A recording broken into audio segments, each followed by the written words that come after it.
Again, hi, I'm Cordelia. I'm coming to you from Los Angeles, California. I am so excited to be here with all of you Met Opera Global Summer Campers. Summer camp is one of my favorite things. Opera is one of my favorite things. You put them together, what's better? So let's jump in. We have a lot to cover today. After your review of Don Pasquale with camp counselor Emily yesterday, we are going to start to think about how to bring opera to life using just the things you have in your apartment around you.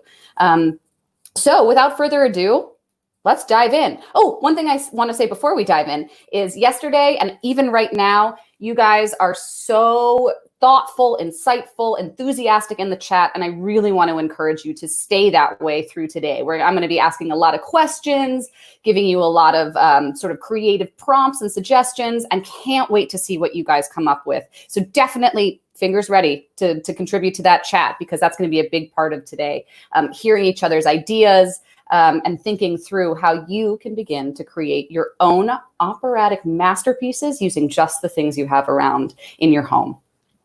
All right, so Dan, if you don't mind bringing up the presentation, we'll go ahead and we'll jump in.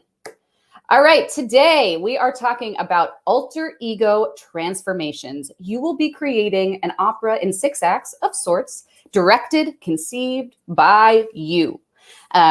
So alter ego transformation, what is that? Right? Well, we're going to get into it in a lot more depth in a bit. But first and foremost, we're going to talk about alter egos. We're going to talk about what it means to transform from one thing into another thing, into your alter ego. And then we're going to talk about different ways that you can use elements of opera to create your very own masterpiece. Again, using just simple objects you have around your house.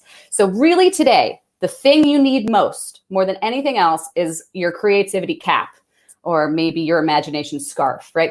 Whatever. You just need to bring your full creativity, enthusiasm, and you can make incredible magic using simple materials.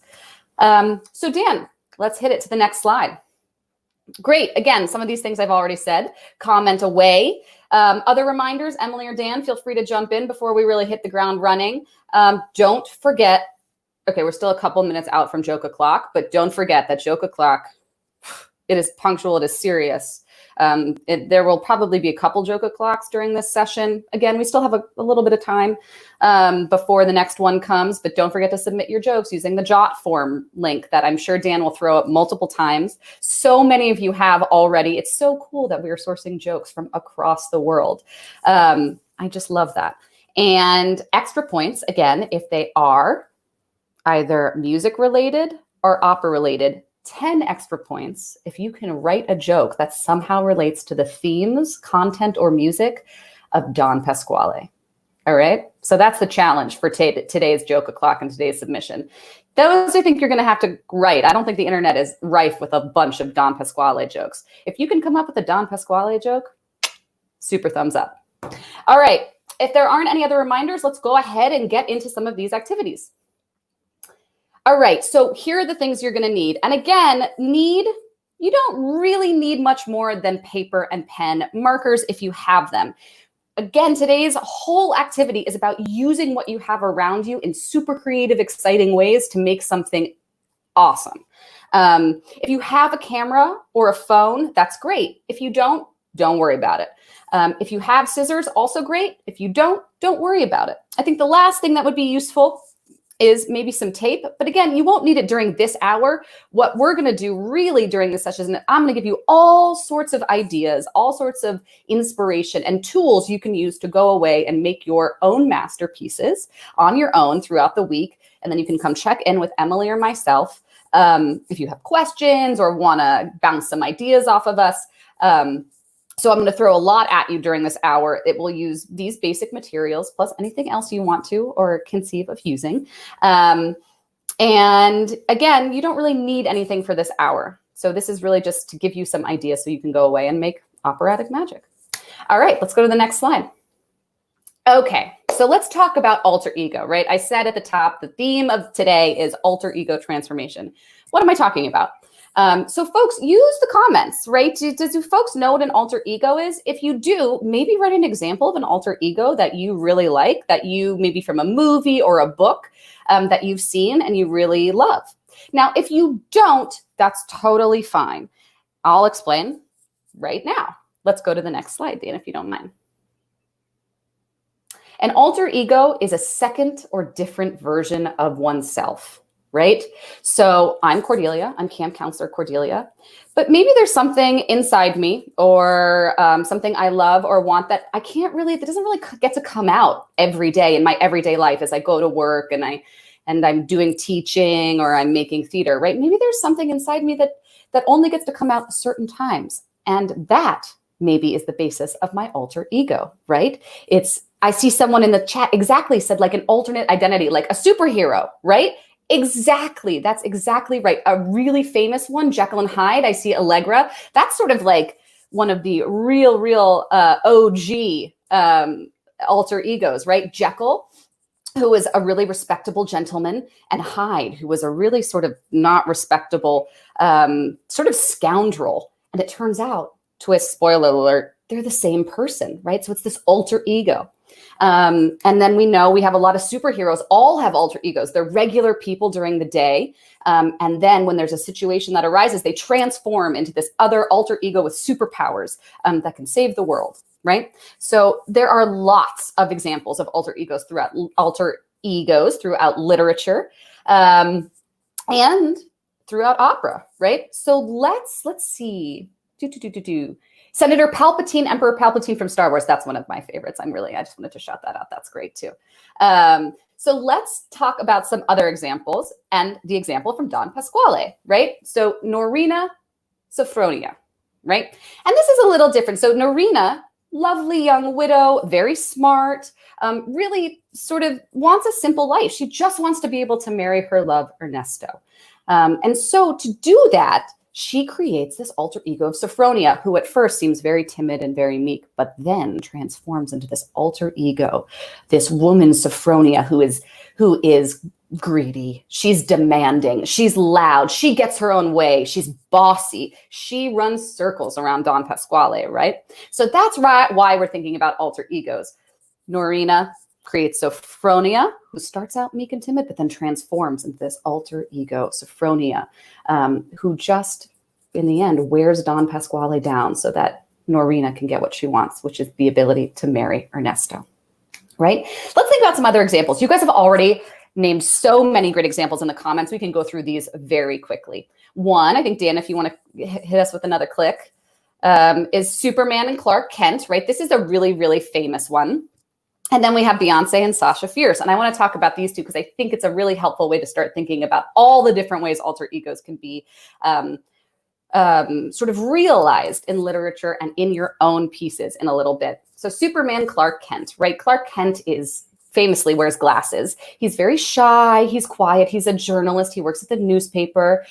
He doesn't draw a lot of attention to himself. But then when a certain situation arises, he transforms into this superhuman superhero who can fly, who can stop a plane from crashing, who can fly into burning buildings and save everyone inside, right? So it's this superpower that he can transform into. I love David Bowie's Ziggy Stardust. Yes, fantastic. And that's sort of like Beyonce and Sasha Fierce, right? So Beyonce we think of as this mega famous superstar, and she is, right? But if you hear interviews, Beyonce sometimes talks about being nervous to go on stage, right? Because she's a regular person too. She's a mom, she's a wife, she's a friend, she's a neighbor.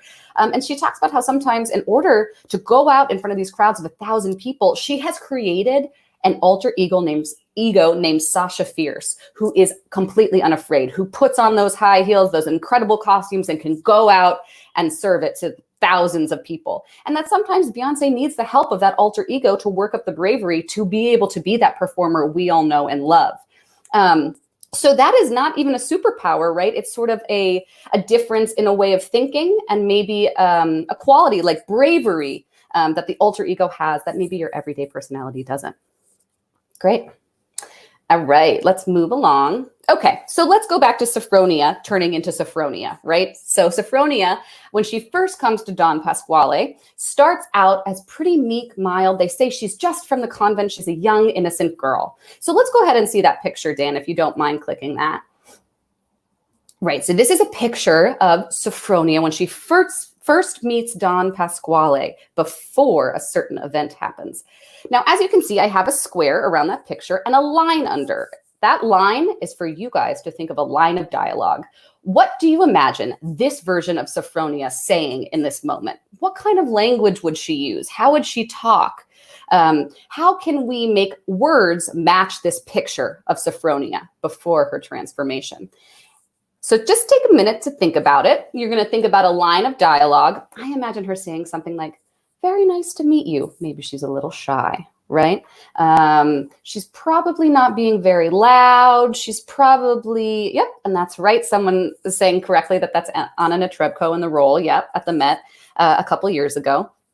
Anyone, if you feel like you have a good idea about a line of dialogue she might have, go ahead and put it in the, yeah, I see someone saying she's probably timid. Yep, absolutely. So someone said, maybe she'd just say, okay, right? Yeah, she'd be very passive, right? That's kind of what the picture, the image, the story, the image tells. Yeah, I see someone say, oh, hi, hello. Yeah, absolutely. Or uh-oh, everyone pause. It is Hello! o'clock. Good morning, friends. Good morning, Camp Counselor Cordelia. It's time for a joke. I'm so excited to bust in today. Let's see who we're hearing from. We've got tons of good selections. This is from Aria in California. People call me Aria because I'm always in trouble. Well done. You got an opera name, Aria. Let's do one more. Shall we do one more? Okay, this is from Devin in New York. Why is slippery pavement like music? I don't know. Cordelia, do you know? I have no idea. No idea. No clue. If you don't see short, you'll be flat. Oh my gosh, the puns. We are getting punny today, and I love it. Yeah. Okay, back to your work, Cordelia. Awesome. Thank you so much, Emily. Fun joke o'clock. Okay, so great. So as we were doing joke o'clock, a bunch of really great dialogue suggestions came in. Someone saying, hi, it's an honor to meet you, right? Sort of very deferential is a sort of fancy word for saying like, very sort of, yeah, you look handsome, right? Absolutely. Passive, timid, shy, right? That's the story that picture tells us. And then you guys all just wrote amazing dialogue supporting that story. All right. Then something happens. Dan, can you click for us? The marriage contract is signed. Don Pasquale and Sophronia sign a contract saying they're married, and suddenly Sophronia transforms into this incredible diva. Same person. That's still Anna Netrebko, right? But what's different about the way she holds her body, about her costume? Not the sort of pure white and blue, almost like a schoolgirl outfit. Now she's in this queenly black velvet with gold and this rich, it looks like a purple or a burgundy color, right? And look at how she's taking up space in the frame, right? She's taking up a lot of space. What do you imagine this version of Sophronia to be saying now that her alter ego is out? This can be fun. What do you think this woman would be saying in this moment? I imagine something very different than the first Sophronia, right? So as you get an idea, go ahead and put it in the chat. And I'm going to say, I would imagine her saying something like, get me a cake right now and the most expensive you can find. Something like that. You guys will come up with something better. Someone says she looks like an evil queen. Absolutely. Someone says, buy me a Rolex or you shall regret it. I love that. That is great. Absolutely. Go get my food, peasant. Yes, ordering people around like an absolute diva queen, right? So different. So that is oh my gosh, give me all your money. Yes, get out, bro. Leave me. Oh my gosh, you guys are amazing writers. Oh, you are disgusting as I imagined. Yes, she is imperious. She is kind of mean. She's bossy. She gets what she wants. I'm going to do what I want, you foolish man. Oh, I love that, Anna. That's great. Gold, silver now. These are amazing and bode so well. Oh my gosh, I can't wait to see what you guys are going to come up with over today and the coming days. I am the boss. Mwahaha. Love it. Great. So you guys are already so good at two things, which is combining an image with text, which we know are the key components of opera, right? Are really key. And you're already starting to really think creatively about this transformation, this alter ego transformation as typified with Sophronia, meek Sophronia to queenly Mwahaha Sophronia. So great job. And we're going to have way more opportunity to play with the text and the dialogue writing, which you guys are excelling at. Still so many good suggestions coming in. So let's go on.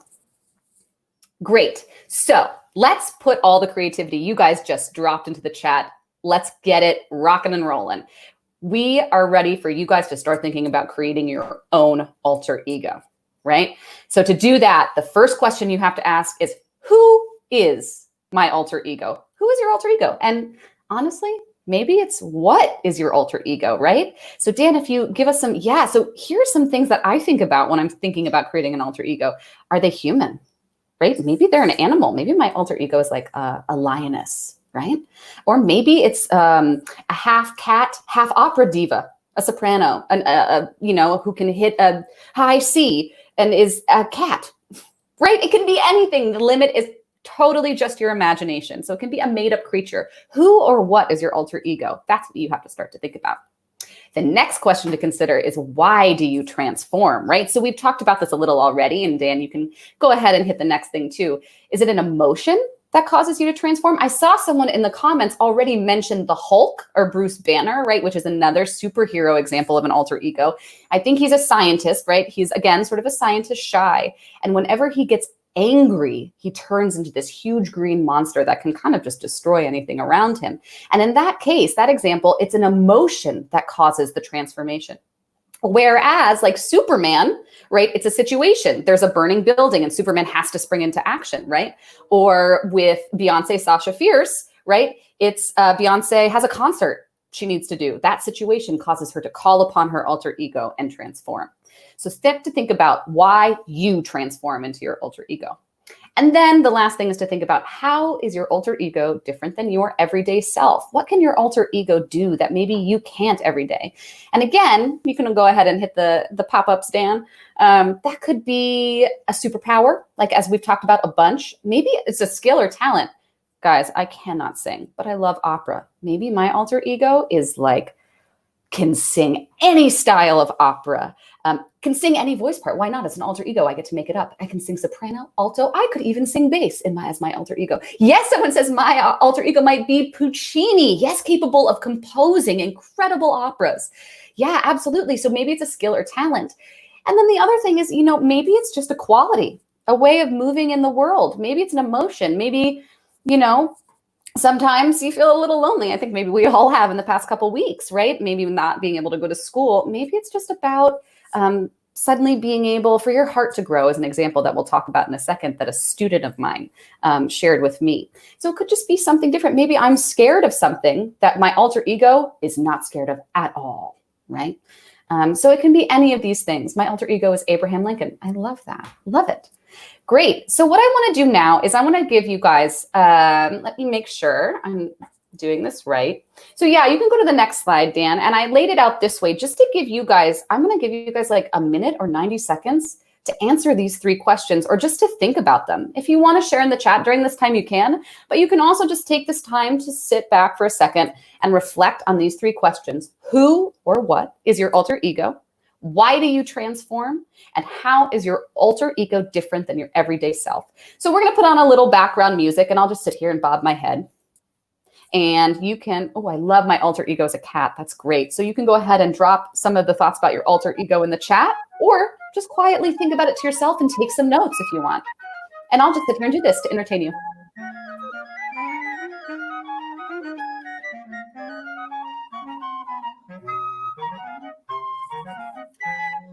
Yeah, someone said they have an alter ego at school. Absolutely. Sometimes you are a different person in different contexts.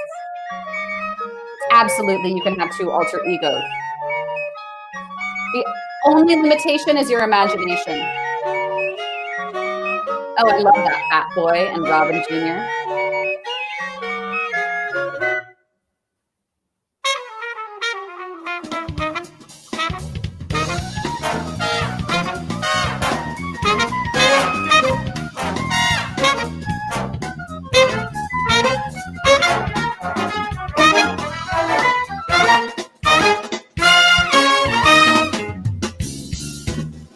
Oh my gosh. Okay, take another 10 seconds. There are so many good alter egos coming in. I can't even handle it. My alter ego is a dog because normally I don't have a lot of energy. That's great. And I love that because it addresses the why you transform, what your alter ego can even do. My alter ego is crazy compared to my quiet introvert. Oh, I love that. I love that. That's really what this exercise is about. It's about the pieces of you that don't necessarily come out every day being free and unleashed to the world.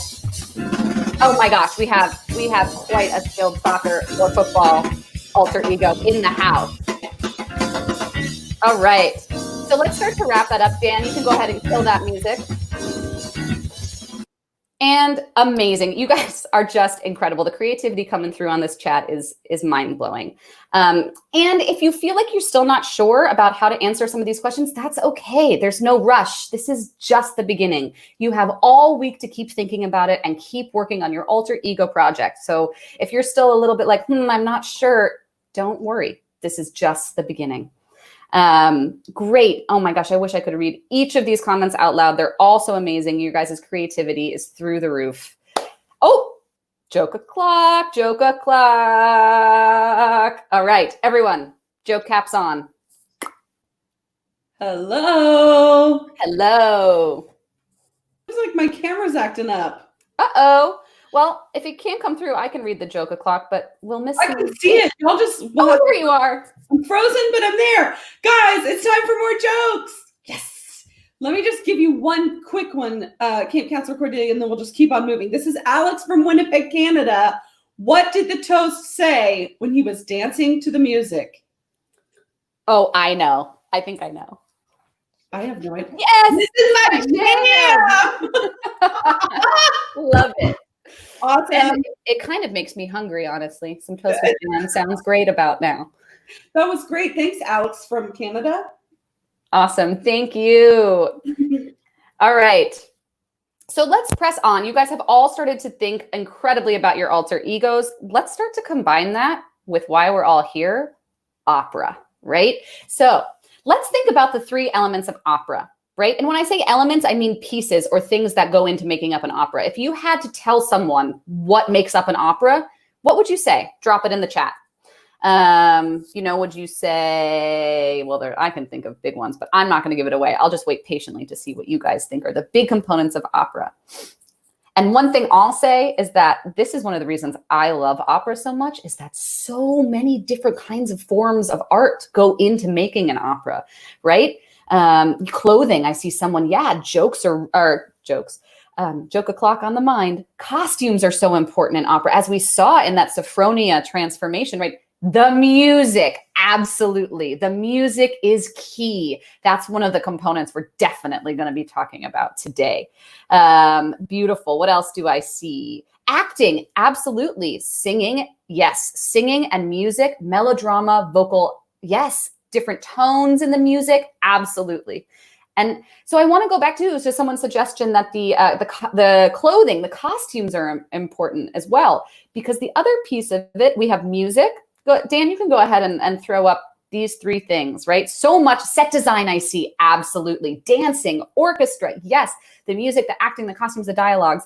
I am going to take all of those very nuanced, the thousands of things that go into opera, and forgive me, pare them down into three basic categories, right? Opera is made up of music, the incredible scores, the incredible singing. It's made up of images, or pictures. And by that, I mean stage pictures. And that includes the sets, the costume, the bodies of the singers who are in movements or in positions that tell us a story, right? So we have music plus a clear image or picture on stage, plus the words, right? The text or the libretti of the opera that we often read below the singers, sometimes above the singers. If you're in the Metropolitan Opera House, you read it on the back of the seat in front of you. Very special.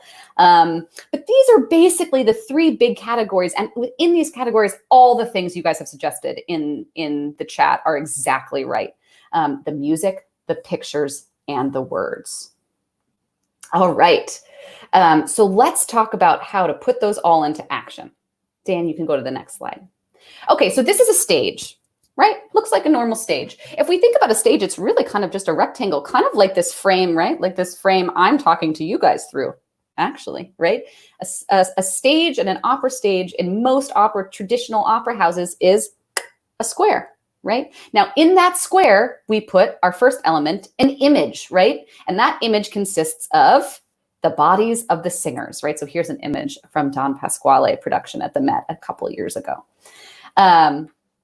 And then we have the image. Now we have to add the text, right? So the text goes below the image, often subtitles, sometimes surtitles above. And now the most important thing, the music, right? Because this image, we know Donizetti's opera is a comedy. It's bubbly. It's fun. This is a comedy. But if we play this music, what happens to this image in words?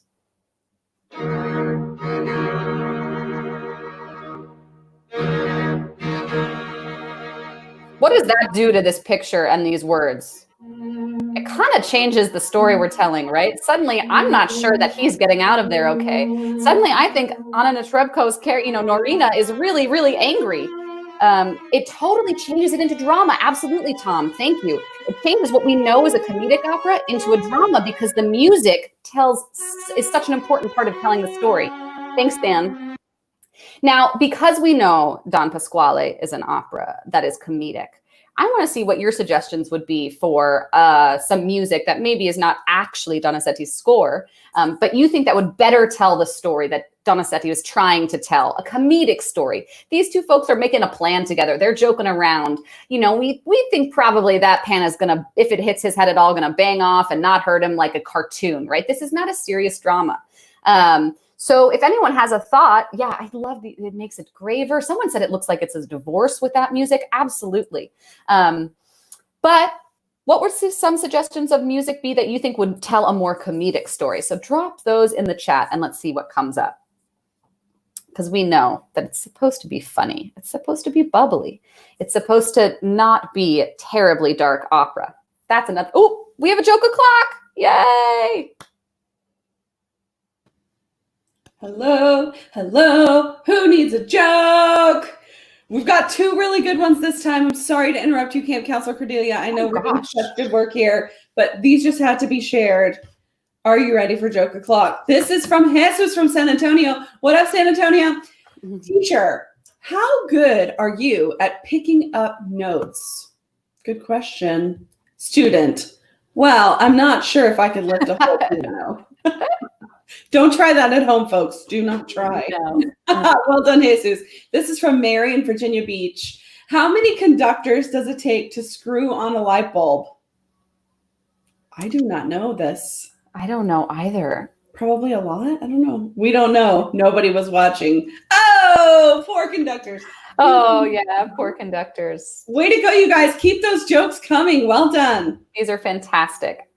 Oh my gosh. So I see some great suggestions about what would make this funny rather than that music, by the way, was Shostakovich making it really sad or dramatic. I see Puff the Magic Dragon as a suggestion, which I love. I see me playing the piano. Oh my gosh, I would love to see your original composition. Absolutely. These are great suggestions. So I want you guys to be thinking, again, the idea, right, is that the music, even if you have text and an image that seems super clear, the music that complements it is going to so dramatically shape what we understand the story to be. So these are the things you have to be thinking about as you, Dan, you can hit the next slide, begin to create your own little mini opera about your alter ego transformation. You are going to use music, you are going to use images, and you are going to use words to tell the story of your alter ego transformation. That is your project for this week. I cannot wait to see how you guys go about doing this. So let's hit the next slide. I'm going to give you one option, and the first is called storyboarding. If you've heard about storyboarding, let me know in the chat. But if you haven't, don't worry. It's super simple. So storyboarding, as you can see, it's a technique for mapping out action, right? And it's used by a lot of directors in movies. And if you notice, The storyboard template looks a lot like an opera stage. There's a square for an image, and there's a line for text or a subtitle under it. So it's a great way to think about opera. If you're an aspiring opera director and you have a favorite opera, you could plan a whole production using this storyboard template, right? And it would look just like a proscenium opera stage. All right.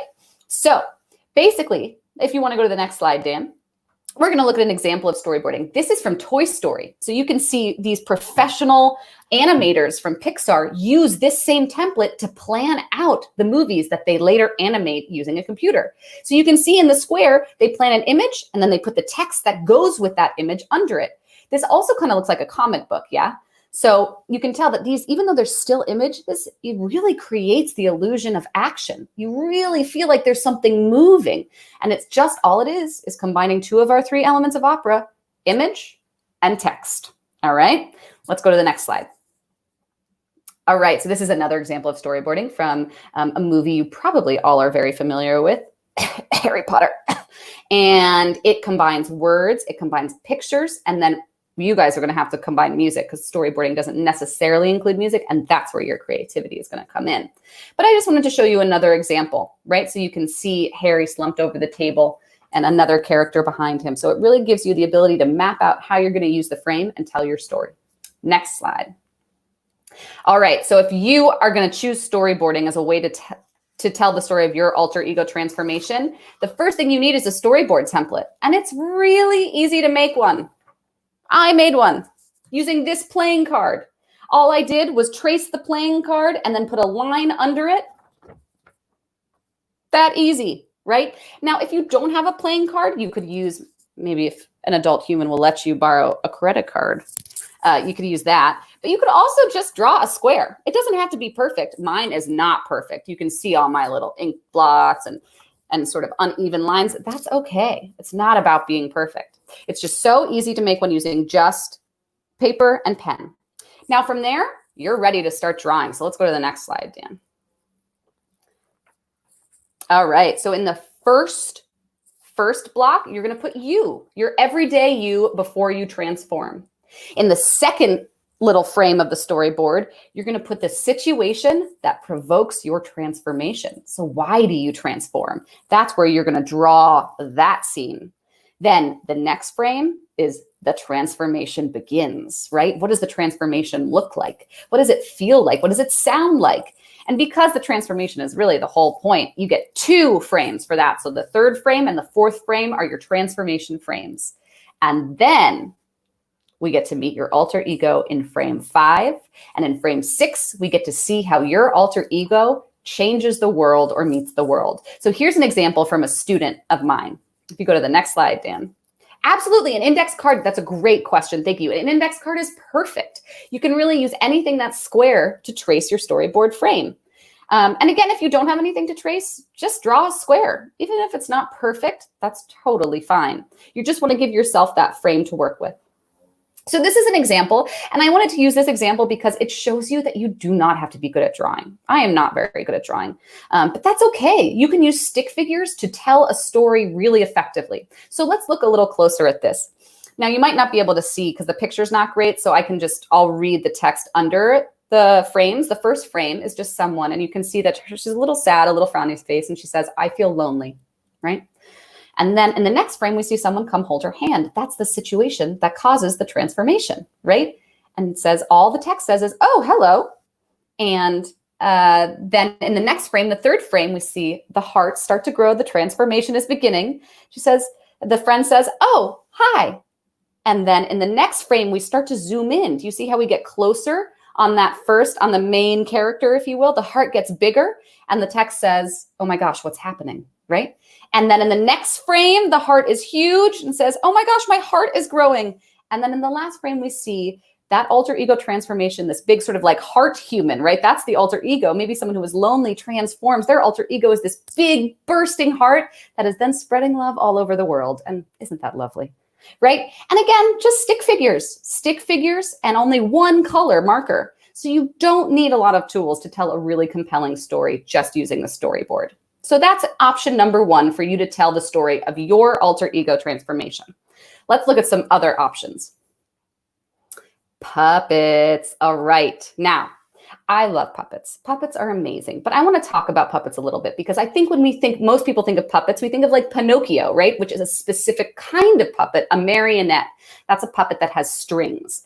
Now, those puppets are super complicated to build, and they are super complicated to operate. The people who work marionettes spend years learning how to make those puppets come to life, and we just don't have that kind of time.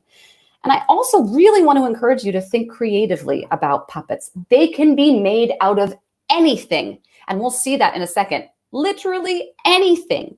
The trick is to use your frame effectively and to use your creativity to tell the story you want to tell. You don't need a bunch of fancy materials. You just need creativity. And the most important thing about a puppet is not the beauty of the puppet, although I love a good, beautiful, detailed puppet. It's really more about how you, as the human, relate to the puppet, right? So, for example, if I'm sitting here and all of a sudden this little right? My reaction to the puppet is what makes just this piece of paper, that's all it is, come to life as a little hand puppet, right? So that's the first kind of puppet we're going to talk about, Dan, if you want to turn to the next slide. All this is a piece of paper and a drawing. Right? Now I'm using my frame, and we'll get to that in just a second. We're using the frame so that you don't see just the piece of paper. It just looks like this little creature sneaking on stage. And I'm just talking to you guys, so I don't really notice that it all of a sudden, and then as soon as I look at it and react to it, it suddenly comes to life and, oh, it gave me a little kiss. Thanks, bye, right? So that's all it is. If you want to see here, this is what you can create just using that piece of paper and a drawing. And so, Dan, we can go through those photos real fast. So that's me hanging out, taking a selfie, minding my own business, when all of a sudden, wait, who's that little creature in the other corner? I react to it. That's what activates the puppet, what really makes it come alive. And then, oh, we're taking a selfie together. We're getting along. So you can tell all sorts of stories just using this very, very, very simple hand puppet technique, right? Oh, here's another little character. And look, what happens if this puppet comes in kind of like, doop, doop, doop, oh, right? You can have a whole fun story. Oh, I think these two puppets might have eyes for each other. Oh, doop, doop, doop, doop, doop, doop, doop, doop. Right? Now, if I wanted to get more detailed, I could cut out a head shape, right? I could use scissors to cut something into an actual head shape. I could tape a pencil or a chopstick or anything that's sort of straight to the back of it, so I could use like a little stick. You can do all of that, but you don't need to in order to tell a really fun story just using basic materials, right? So if we can come in, right? Silly, but fun and effective. All right, let's talk about object puppets. These are my personal favorite kind of puppets.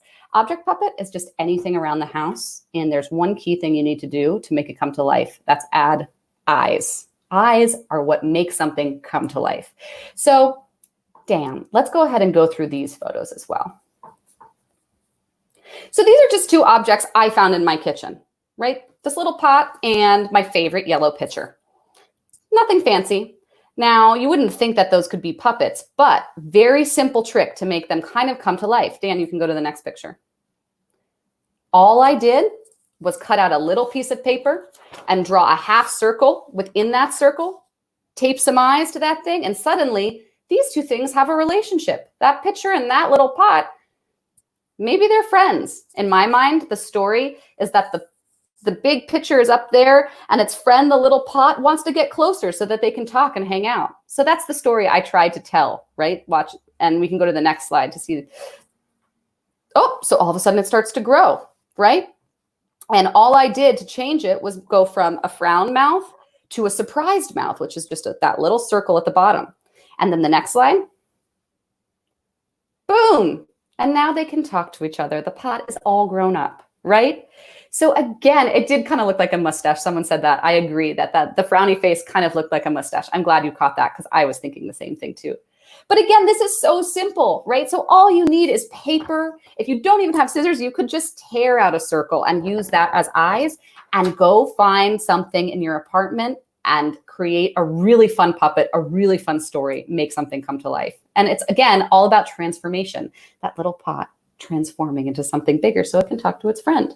So I have an idea. Let's do this. Oh, joke o'clock. Love it. Hello, friend. Yes. I thought since we were talking about puppets, I should invite my grouchiest puppet friend with us. Maybe we can tell him a joke and get him to feel a little better. I don't know. I would love that. He's pretty grouchy. Let's see what we got. I think Dan's got a couple more for us here. Okay, this is from Ariana in Atlanta, Georgia. Let's ask you, Don Pasquale, what did the opera singer say to the bike? Clues? Ideas? He's so rude, y'all. He's so rude. Don't be flat. That was good. You have to admit. Yeah, I'm sorry, Ariana. He's rude. He doesn't have very good taste. No. Let's see if we can do another one. Hello, my name is Nikhil and I'm from Columbia, Missouri. My joke is, where did the pencil go for vacation? I don't know. My pencils are always missing, both at my house and at my job. So maybe they're all on vacation with wherever this pencil's going. Pennsylvania. Okay, that's my favorite one of the day. Oh my gosh, you guys are funny and creative. You're all stars. What can I say? All right, so here's a quick challenge, right?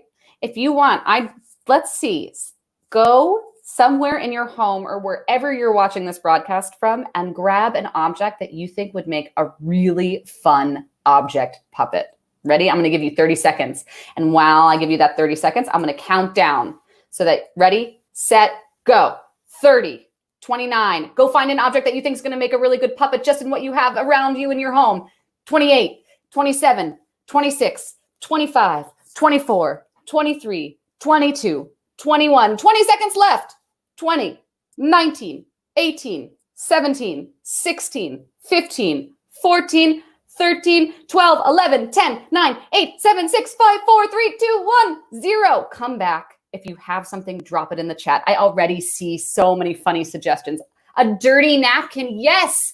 All you got to do is use a marker to draw eyes on that. Oh my gosh. A fake succulent would make a fake succulent is an amazing object puppet because think about like the succulent leaves as hair, as funny hair. Great. Glue bottle. I love it. Glue bottle would be a great object puppet. Someone made a puppet out of a flashlight and 2 Pez candles. Oh my gosh, you guys are so good at this. A notebook is great. An iPod is great. A mirror, oh my gosh, a mirror, that's some high concept object puppet art right there. I love that idea of a mirror. An apple. That could be really fun once we start to talk about stop motion because you could start to take bites out of the apple and change its shape in really interesting, creative ways. Talk about transformation. A paintbrush, this is great. An orange, an egg and a book. I love an egg and a book puppet having some kind of conversation. That sounds so fun. TV from the 90s, retro. I love it. A camping lantern, an avocado, a spray bottle. Oh my gosh. I'm so excited to see the projects you guys make. I cannot wait. A spatula. These are all fantastic, fantastic object puppets. And again, all you need to do is add eyes, right? The other thing I just want to quickly go over is really simply thinking about the mouth. If something's happy, you can just do a smile. If something's upset, you can do an upside down half circle to be a frown. And surprise, just a big open mouth. And you have so much expressivity just in those 3 options with the mouth and the eyes. Okay? Now, the other thing I just want to show you really quickly is, oh my gosh, are you guys ready for a celebrity cameo? Look who it is. It's my favorite object puppet. Now, the other thing I just want to show you is you can change, if I go like this, so right now the puppet is looking at me really kind of, yeah. Oh, hi, hey, how's it going? Right. Now, if I want to change the eyes, now suddenly it's looking somewhere else. It's looking down, right? So you can get so much out of just the same cutouts, just kind of switching where they're looking like this. Boom. See, now it kind of looks sad, like it's going to cry. It's a whole different story to tell, right? So that's object puppets. They're really my favorite because you don't need much. You just need creativity. I can't wait to see all of these object puppets out of the objects you guys just ran and got. These are amazing. All right, let's go to the next slide. All right, last but not least, we are going to talk about stop motion. And I know folks were really excited to talk about this. If you don't know what stop motion is, don't worry. You probably do know, you just don't know you know. Stop motion is a series of still pictures that make inanimate objects or images appear to move. Okay, let's break that down. What does inanimate mean, first of all? Inanimate means it is not animated. It is a still object that doesn't have any life to it. It's just an object, like this coaster right here, or this bottle of nail polish right here, or our famous picture, right? These are all inanimate objects. And stop motion uses a camera. You take a series of pictures of inanimate objects, moving them just slightly. And then when you string those pictures together, it looks like that object is moving. It's so cool. It's really, really simple to do. And you guys are going to have a blast with it. I know it. The other way you can use stop motion, you can use the object, right? So I would just take a picture like this. Then I would take another picture like this. Then I would take another picture like this, then like this, and then like this. And when I string them together, it'll look like this inanimate object is going right across the screen or the stage, right? Now, the other way you can use stop motion is what camp counselor Emily showed you yesterday, right? Using drawing. So if you think about Disney movies from especially earlier Disney movies before the Pixar days, right? What they would do is they would draw a picture and then they would change one tiny thing, take a picture of it. Then they would change another tiny thing, take a picture of it, and then another tiny thing, and then string those together, and it would look like the drawing was moving, right? But it was actually a bunch of different drawings. And that is the technique that camp counselor Emily used to create the Don Pasquale summary videos that we saw yesterday, and we're going to look at again today. Before we do, I just want to offer you and any adult humans who are watching along a quick and important tool to help stop motion become a reality in your home, right? So Dan, if you can hit the next slide. This is an amazing tool. It's called Stop Motion Studio. It is free. It is downloadable. It works really well on an iPhone or on an iPad, right? So it's really easy to use. And it's, again, free. So you can go ahead and download that if you do have access to an iPhone or an iPad. And there's a lot of different tools in it. I got to be honest, the only way you're really going to learn to use it, I could sit here and talk to you about it for hours, but that would, one, be very boring. And two, you're going to learn way better by trying it out. So I'm going to give you a couple pro tips with camp counselor Emily, who is a stop animation pro, to get you started. But then we encourage you just to play around, to use stop motion, to create your alter ego transformation opera. All right, let's go to the next slide. Okay. I think it's time to watch camp counselor Emily's video, or at least a piece of it from yesterday, to refresh what stop motion is and looks like. So Dan, whenever you're ready, let's cue up that video and we'll watch camp counselor Emily's amazing work.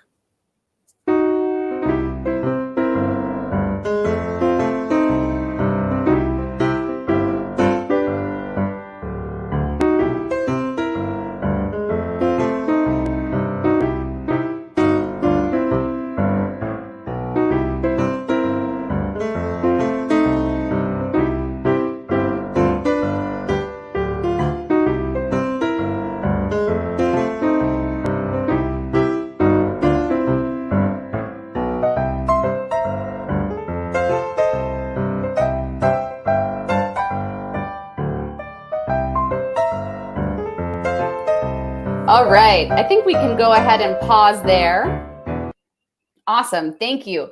Great, so that was just a refresher, right? And I'm gonna invite camp counselor Emily out here to help talk through some of the stop motion details. But one thing I wanna highlight is you see she used that whiteboard and she drew a picture. She took a picture using the stop motion animation tool. Then she would just change one thing. She would move just maybe the Nerina or Pasquale figure just a little bit, take another picture. Then she would redraw the Pasquale figure just another little bit and take another picture. So it does take a long time, right? It's definitely time consuming, but it's not that difficult. I'm seeing a lot of really good questions in the chat. You do have to pay money to use extra features, but you can use music by using the voiceover feature, right? So that's how you're going to add music in the app without having to pay anything extra. That's how I did it. Do you have any other pro tips, camp counselor Emily? Hey guys. Yeah. So one of the things that was really, really important for me is to make sure that my camera stays really still all the time. So I used an iPad to create that video, and I put it on a little iPad stand, like this one here, to keep it really stationary so that while I'm taking the photographs, it doesn't move. But I've also done it before where I just tape my cell phone to a music stand or to a book so that it's completely still, because ideally you want to be able to hit the click button to take the pictures every time without having it shake around. The other thing is, if you decide to do a stop motion on a whiteboard like I have here, you draw on the whiteboard. Can you see that? Now, if I drew a little heart, and if I want to move my heart, I have to make sure and really clean the whiteboard all the way off before redrawing the heart in the new position. Because if I leave any of the residue of the original location of the heart, it kind of ruins the magic of the stop motion, because then you can see where it was before. I think the best thing to do is just to mess around with it. And absolutely. So there are so many stop motion apps out there. Stop Motion Studio is not the only one, certainly. And it's just the one that I have used that I've really enjoyed. But, feel free to look around and see if you know of one that works for you. I saw some people saying iMovie, they like that one. Throw it in the chat so other people can take a look at those. We can all kind of brainstorm together. Absolutely. And don't forget also, and we're going to go through this in a second to review your options. If for some reason, maybe you're not interested in the stop motion, or maybe your storage is full. I see someone saying you can still do an incredible job detailing or creating your alter ego transformation opera just using the storyboard template, or just taking pictures of the object puppet. Right? So you have a lot of different options. You could also just take still pictures and string them together in a software like Google Slides, right? And then just click through like a flip book, and it'll still look like it's moving, kind of like I did, right? When I showed you that this object puppet little vignette I made. I just took pictures on my phone and then put them in a slideshow and went click, click, click, and it looked kind of like a flip book, right? The other thing I just want to offer too is the drawing technique that camp counselor Emily showed us. Again, I want to encourage you. Stick figures are great. Stick figures. Another technique is just to use objects. So I could take a picture of this sad man in a baseball cap, and then I could add this little heart, right, that I cut out. That's all it is, just a heart I cut out. And I would put that there, lie it down, and take a picture. Then I cut out a slightly bigger heart, right? And I could put it there and take a picture. And then I cut out a slightly bigger heart like that, and I could put it there and take a picture. And that's how I could animate that storyboard we looked at way earlier, right? So there are a lot of different techniques to use. As Emily, camp counselor Emily said, you've just got to start playing around. And the other thing is we have our check-ins. We cannot wait to see what you guys are coming up with and help you troubleshoot. When you come and you say, look, I'm thinking I want to do this, but I don't quite know how to do it, or I'm having trouble thinking about this. How do I add music to this? That's what we're going to be here for. We're going to help you think through it all and help you problem solve. Oh, joke o'clock. Whoa. I was not expecting that. Guys, this is thrilling. Here we go from Ethan in San Diego. What is the opposite of alter ego? Ethan, I don't know. Oh my gosh, I love this specific tell me, but yes, I love that this is tying in so well. Oh. It's all together. That is awesome. Oh my gosh. 15 points. Yeah, that was content. Amazing job. Well done. Super late. Super great. Ethan for the win. Ethan, congratulations. You have won today's joke o'clock. Great. Which evidently is now a competition, everyone. So all right. So what I want to do quickly is just review what we went through and review the assignment. Camp counselor Emily, feel free to stick around. And then I think we're going to be about done and we can all head off for the rest of our days. But Dan, if you want to go to the next slide, that would be great. And we'll just go through all your different options for creating your alter ego transformation opera extravaganza. All right, so we can go to the next slide.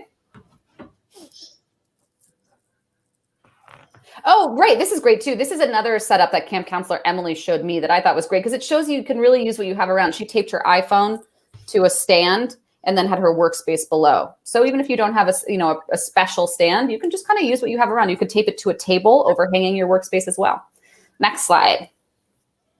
Okay, so review. Again, what are we doing here? One, you got to create your alter ego, right? Then you got to decide how you're going to create your images to tell the story of your alter ego transformation. We gave you a bunch of options. You can just draw and upload a picture of your beautiful storyboard template to Google Classroom. We can't wait to see it. You could use puppets, hand puppets, or object puppets that we talked about. Take pictures and just do it as a slideshow, or upload those into a stop motion app if you wanted. And then the last option is the stop motion option that we just went through, right? So that's just the images. That's how you're going to write your images or create your images. Then you got to write your text. That's our second element of opera, right? The text. And so you can put captions in the storyboard. You could do speech bubbles if you were doing, my puppet opera or my little hand opera. I could do a little speech bubble coming out of his mouth, right? Boom, take a picture. Creativity is the limit. Only limit is your creativity. And in stop motion, you can also think about the voiceover as a way. Absolutely, it can be in a foreign language. Love that. We would absolutely encourage that and love that. Whatever language you want to create in, totally. And then the last piece is the music. What music is going to tell your story, add to your story, create the right mood, tell us about the characters, tell us about the atmosphere. And we encourage you to look far and wide for whatever that music is that's going to support your story that you're creating.